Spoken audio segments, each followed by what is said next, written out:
this is Janet Diane Moria Swerdlow for Expansions.com, and this is our news podcast for the 4th week in November. So what I have for you today is actually, to start off with, is a lot of election news. And I know last week some people said, oh, we're tired of hearing about the election, which, you know, that's the show here in the US, and it's also telling us about the imprinting to come. And they're setting us up for whatever's going to happen in 2016. So it is important, and I want you to be aware of what's going on so that you can spot the trends. And as I told you in the last podcast, don't necessarily become involved. And that's the issue. And somebody wrote, well, how can you not be involved? You're this, you're that. The idea is to observe what's going on, but you don't have to participate. You have to understand that it's a show. And what do you want to do when it comes to a show? Do you want to be a part of the show, or do you want to stand back and not be a participant? So it's your choice. Anyway, the first story I wanted to bring to your attention, which you might of course already be aware of these, but I'm going to put them out there anyway because there are a lot of them, is that Trump's son-in-law, Jared Kushner, who's 35 years old and married to his daughter Ivanka, is being propelled into the spotlight like all of his other children. Apparently, they're claiming that Kushner was involved in almost every aspect of Trump's campaign, offering advice on key personnel decisions, strategy, speeches, fundraising, and other areas. Now, this is a 35-year-old young man. Trump is 70 years old, and Trump has been out there for a long time, and honestly, I really doubt if his son-in-law is the person who's giving him such wonderful advice. He is a puppet like everybody else, being set up for whatever that's going to be. Now, apparently, they're calling him a New Jersey real estate scion, and apparently they're also saying that Kushner spearheads his family's real estate development company and is the publisher of the New York Observer weekly newspaper, which he acquired at the age of 25. So obviously this person has to have people behind him and money behind him, because the average person off the street is just not going to go and acquire the New York Observer weekly newspaper. Now, it says here in this article that while a federal anti-nepotism law prohibits a president from hiring family members to serve in his administration, Kushner is set to remain a key insider and trusted confidant. Apparently, Kushner already is appointed to Trump's Transition Executive Committee, along with, of course, Trump's oldest 3 children. And like Trump, it says, Kushner followed in the footsteps of a real estate powerhouse father. His father, Charles Kushner, real estate developer, philanthropist, and major Democratic donor, whose reputation was left in tatters after a lurid criminal case. Apparently, his father was sentenced to 2 years in prison after pleading guilty in 2004 to 18 counts of tax evasion, witness tampering, and making unlawful campaign donations. Now, what's interesting about this, and this is why I'm bringing this to your attention, is that the man who prosecuted Kushner's father was Chris Christie, who's now the governor of New Jersey and has also served as an advisor to Trump. And of course, just in case you're not aware of it, Kushner is an Orthodox Jew, and his wife, Ivanka, Donald Trump's daughter, converted to Judaism before they were married. And of course, it goes on to say how the family keeps kosher, they observe the Sabbath, they attend an upscale synagogue on New York's Upper East Side. Kushner became a major player in the real estate. In real estate, it says in his mid-20s after his father's conviction. And again, this is interesting, at 26, this of course I guess is after he bought the New York Observer weekly newspaper. Then he orchestrated what was the most expensive single building purchase in U.S. history in 2006, with a $1.8 billion acquisition of a 41-story skyscraper at, guess what, 666 Fifth Avenue in Manhattan. Now again, you need money and you need backing, and so obviously he was being and is being positioned, so keep your eye on him. Now, what's interesting on one of the blogs, that, of course, if you're a member, you will have read this, but I just wanted to tell you because I thought it was interesting, because on one of the blogs, one of the people was talking about how for the elite, you know, what's the difference in education between what the elite get and what we, just your average mass person, gets. The elite schools, they say if you own 5 businesses and you sell 2, how many do you get? In public school, we're taught if you have 5 apples and you give away 2 of them, how many do you have left? So they're imprinted very early about owning businesses and selling businesses. Well, we simply have, a few apples here and there, and we give them away. We don't even sell our apples. And then, this was also interesting because I'm thinking this must be setting the people up for another show, because they put this all over the news that Trump went out for a steak dinner and did not tell the press. Like, this is like news. And they found him having a steak dinner at the 21 Club because somebody happened to tweet that he was there. So I thought, well, this is really strange. So now they're saying this shows lack of transparency in a highly unusual move. Really going out to dinner, this highly unusual move. I'm sorry. Then we have an article about Trump catching flack for referring to his cabinet picks as finalists. And observers say that they were taken aback by the wording of that tweet because they're saying that Trump is treating the cabinet selection process like a contest. Well, you hired an actor who ran a contest. What do you expect? This is what he knows to do. This is his training. This is what his global handlers are telling him to do, and he's doing it. And then you might have seen this article about his, quote, adorable granddaughter, 5-year-old Arabella Kushner. And apparently, her mother, Ivanka Trump, his daughter, posted a video which featured her reciting lines from a classical Tang Dynasty poem in Mandarin to celebrate the Lunar New Year. Now, is this what normal 5-year-old children do? They study Tang Dynasty poems and they study Mandarin Chinese. Sounds to me like she's being prepared for something because, as you already know, as I just told you, the elite from birth, it is decided what they're going to do and what their positions are going to be, and they have this laid out for decades. Unlike you and I, who are hopefully just are able to pay our bills from day to day. That's what we're thinking about. They're already obviously training this young woman to be a global elite public icon. So she's 5 years old, and she's reciting classical Tang Dynasty. She's speaking Mandarin Chinese, and says she even wears a traditional Chinese blouse while speaking the language extremely well. And surprise, surprise, Trump has asked for security clearance for both of her parents, Ivanka, and her son-in-law, Jared Kushner. Now, more imprinting. Apparently, a polling expert pledged to eat a bug, if Donald Trump performed better in the election than he predicted. And so guess what? That happened. So the guy,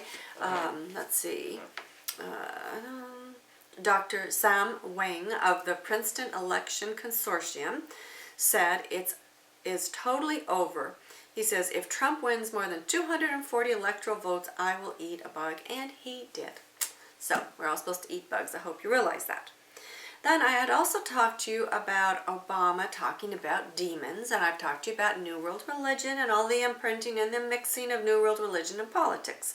So during the campaign, this was an article that I found. It was a reference to something else I'm going to tell you in just a minute. But Trump also called Clinton a devil. He said she's a devil who repeatedly lies, someone with tremendous hate in her heart. So with that in the background, Steve Bannon, I don't know if you're familiar with that name yet, but I'm sure you will be. He was named as chief strategist and senior counselor to President-elect Donald Trump. And he had an interview with The Hollywood Reporter and told the reporter, Michael Wolff, quote, darkness is good. Dick Cheney, Darth Vader, Satan, that's power. It only helps us when they get it wrong. They're blind to who we are and what we're doing, unquote. So now he's saying darkness is good. He's linking Dick Cheney with Darth Vader and Satan and calling that power. So keep all these things in mind because they keep throwing it out and people aren't noticing it, but it is opening the frequency for all these things to come forward into the public. And then the former Federal Reserve president gave a big article about how Trump could control the Federal Reserve. Well, he's a businessman, so now that doesn't surprise me. I don't know about you. And of course, one of the promises that Donald Trump made was about keeping the Second Amendment, which has to do with our right to bear arms. He said in his campaign video, quote, it gets weaker and weaker. We're not going to let it happen. We are going to protect our Second Amendment. Excuse me. He wants to defend the rights of law-abiding gun owners by eliminating gun and magazine bans, fixing the background check system instead of expanding it, and instituting a national right to carry. Now, in case you don't know what that means, there are 9 states, California, Connecticut, Hawaii, Maryland, Massachusetts, New Jersey, New York, Oregon, and Rhode Island that do not recognize permits from other states in any capacity. So that means if you have a right to carry a gun in one of your states and you go to these other states, you can be arrested. So he wants to make it a national right to carry your weapon wherever you are if you have that right in your home state. And then, of course, Obama supposedly is saying that he was surprised with Trump's unfamiliar scope of the president's job and his lack of familiarity with U.S. government. So it's like, okay, what's going on with this setup? Apparently, in his private meeting, Trump seemed, quote, surprised by the scope of the president's responsibilities, according to a report from the Wall Street Journal. I really doubt that, because again, everybody is set up. It says Obama reportedly will spend more time counseling Trump about the presidency than most presidents do with their successors. Well, what does that mean? I mean, do they record the time amount spent? I mean, how can they say that this person will do more time than that person? You know, how do they measure that? I don't know. But they're trying to make him look basically like a political fool. And on top of that, we have a top Republican senator, Lindsey Graham, who was a vocal critic of Donald Trump throughout the election cycle, called Trump a fool when it comes to Russia. He said the billionaire businessman has, quote, zero idea, unquote, about how to defeat the terrorist group ISIS. He called his views on the NATO alliance, quote, dangerous, and said Trump, quote, doesn't know anything about foreign policy at large. So they're setting Trump up to be a businessman but not a politician. So let's see what happens with this. Now, this also I found extremely interesting because it says that Trump plans to embark on a victory tour after Thanksgiving. And he would like to continue holding rallies even after he accepts the presidency.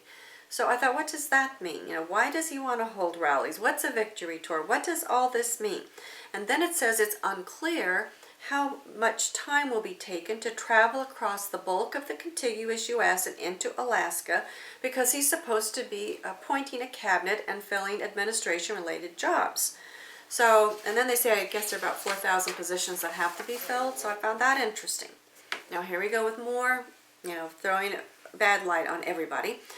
President Obama, apparently there's a painting of him stomping on the Constitution, and then the title is that may hang in the White House. Well, long story short, somebody painted it, somebody bought it, and now are they going to give it to Trump or not give it to Trump? But this is still mainstream news.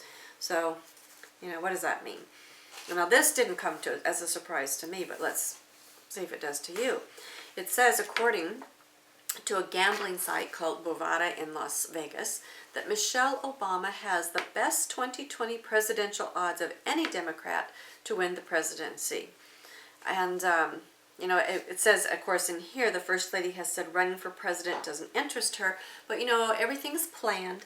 And so during the campaign, there are several times people have yelled out, oh, Michelle Obama, you should be running, you should be running. And before she even has a chance to answer, Barack Obama is saying, oh, she doesn't want to run, blah, blah, blah. So let's see what happens with that. And then Trump has called global warming a hoax and has promised to quit the Paris Agreement. And his advisors are considering ways to bypass this theoretical 4-year procedure for leaving the accord. Apparently, U.S. Secretary of State John Kerry said in New Zealand recently that the Obama administration will do everything it can to implement the Paris Accord before Trump takes office. So they're already setting up this, little bit of friction between Obama and Trump thing before it even really starts. And of course, I want to remind you that they are all related and all cousins. Then we have another report that says there's a 15-year ice age predicted to hit in 4 years as the sun prepares to hibernate. And this hibernation supposedly was triggering a barrage of cataclysmic events. A team of experts have warned that huge seismic events, including volcanic eruptions, plunging global temperatures, and destabilization of the Earth's crust, will become more common after worrying changes to the surface of the sun are recorded. It could take up to 15 years for solar activity to return to normal, with extreme weather and freezing temperatures continuing until 2035. Now, we've also talked a lot about the immigrants coming to the U.S., but did you realize that there were almost 900,000 Americans living in Mexico?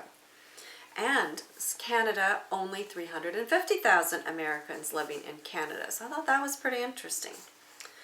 And if I have talked to you about this before, a universal basic income.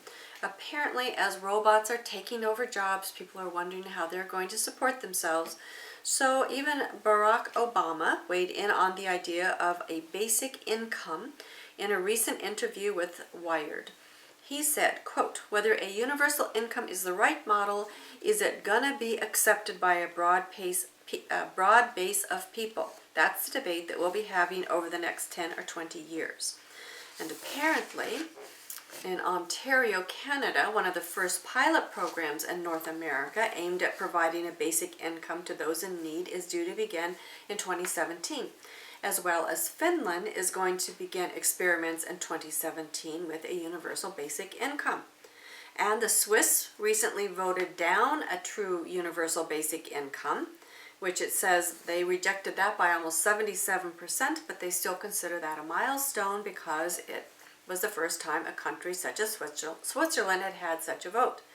In Kenya, there is an effort spearheaded by the nonprofit company called Give Directly, which announced a $30 million plan to combat poverty through the provision of direct aid to 6,000 people for 10 to 15 years. So a lot of things are going on. There are going to be a lot of changes, like Stuart and I have been telling you.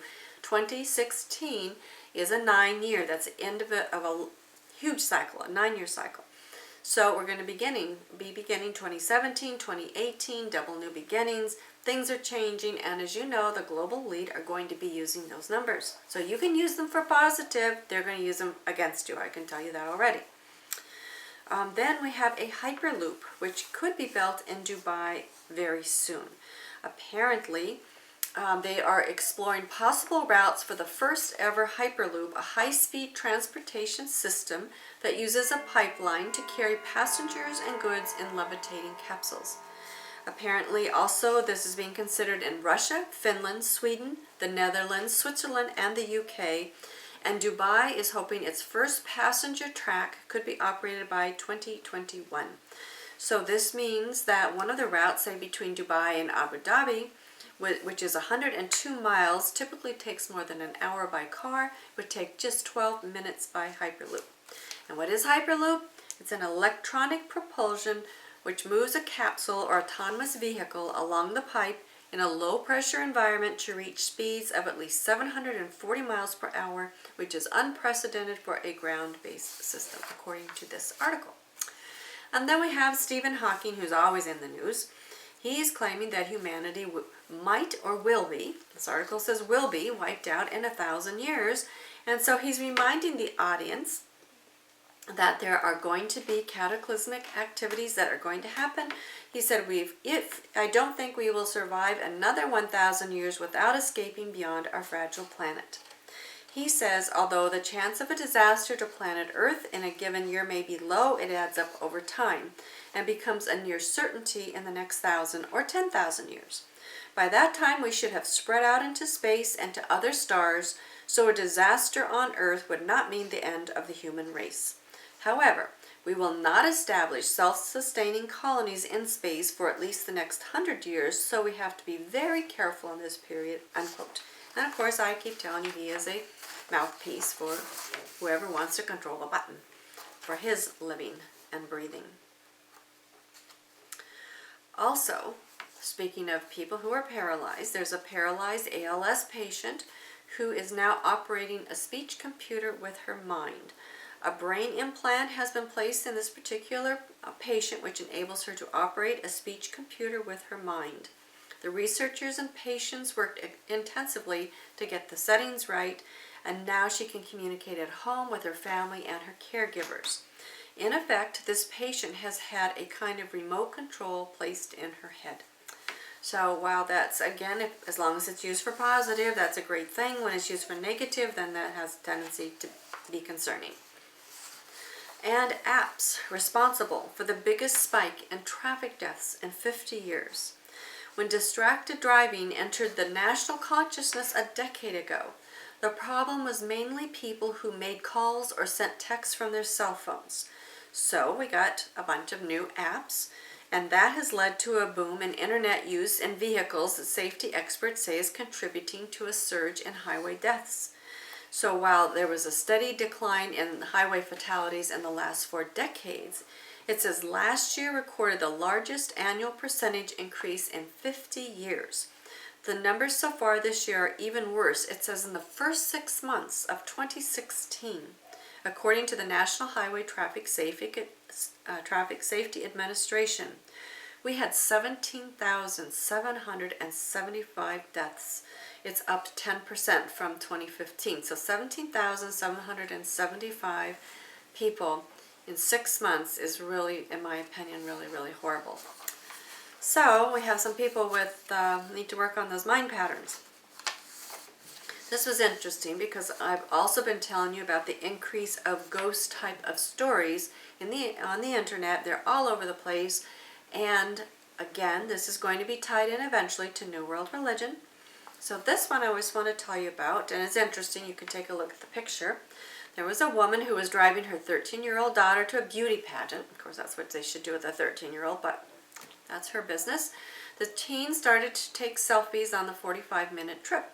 And a month later, as they were looking through the photos, they realized there was a boy who wasn't in the car when the picture was taken in the background of one of the snapshots.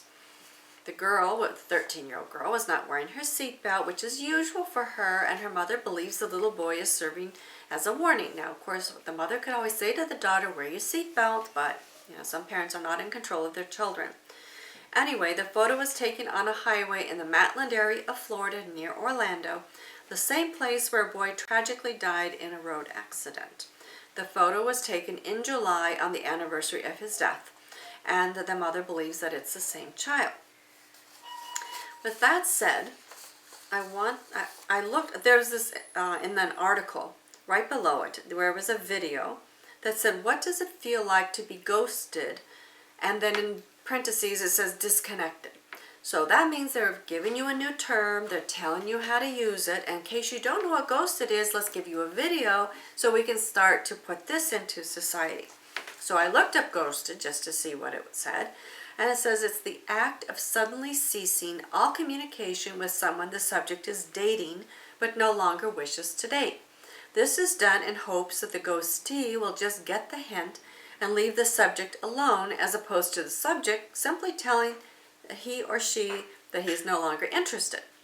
Ghosting is not specific to a certain gender and is closely related to the subject's maturity and communication skills. So ghosting. So there you go. They're bringing this back into popular verbiage, I guess. And this is my last article. This is back to Dubai. This is about a British tourist who was charged with extramarital sex because that's illegal in Dubai. So why did she have extramarital sex? I will tell you. Because apparently she was gang raped by 2 British men. And this woman was married, and therefore she had sex outside of her marriage, and now she has been arrested while those 2 men are allowed to leave Dubai. Now, I've been telling you that rape is going to be a part of New World Religion. So every time we turn around, we're seeing things all about rape and about how horrible it is, because that's how they open the frequency. It's telling you it's horrible, and then pretty soon we get used to it. Apparently, Dubai says that the UAE, the United Arab Emirates, has a long history of penalizing rape victims, and that charges against the woman have been confirmed by the Foreign Commonwealth Office. The woman may face trial for the charges, and if convicted, she could spend years in prison or face physical punishment. That includes flogging or being stoned to death. That's the law. Just a 25-year-old woman who was gang raped, and now she's in prison. So you have to be careful. You need to use your viral protection. You need to have the correct mind pattern. And you have to recognize that when you're in a foreign country, you're not at home anymore. And a lot of people forget these things and they wind up in a lot of trouble. So do what you need to do to keep yourself safe and think about things. And now I don't know what happened to her, what those circumstances are, but obviously it's very tragic and you don't want to be in similar circumstances. I also want to remind you that we have our January class, Hyperspace Oversoul Extravaganza, coming up right after the first of the year. It is our most intense class of the year. So if you're interested in coming to Michigan, you need to get signed up. We keep this a little smaller class. We do still have a few openings left, but you need to call Patricia, customer support at expansions.com, send her an email, do what you need to do, but get yourself on that list before all the spaces are gone. And we will be announcing our 2017 travel schedule within the next month or so, so keep your eyes open on that. Stuart already made the announcement that April 2017, the Exposing the Truth Conference, that he is already almost booked for personal consultations and the venue is filling fast. So contact our sponsor if you're interested in that. June 2017, I have my Clear Health and Healing Tour to the Waldensian country up in northern Italy. This is not a known tourist spot. My cousin is our guide. She takes us to out-of-the-way places. She takes us through the ways, to the places where the Waldensians walked. Of course, she is Waldensian up there. So, and it's not the price that you're going to find in Rome or somewhere else. It is definitely doable if you like to go and be out in the mountains and you want to clear your health and clear your mind, get clear water. It's an amazing, amazing trip. I did it last year. I've been there several times myself, and there's no place like that in the world. So I hope that you will consider that trip if this is something that you want to do. Make it happen. Every year we have people write to us and say, oh, I wished we would have come. Well, you know what? Wishing isn't going to get you there. You never know how long you're going to be upon this earth, and what most people say at the end of their lives is that they have a lot of regrets. Don't live your life with regrets. Do what you need to do and do it now. Don't wait. Don't wait. Take care of yourself and do what you need to do. So with that said, I want to thank you, Janet Diane Moria Swerdlow, expansions.com.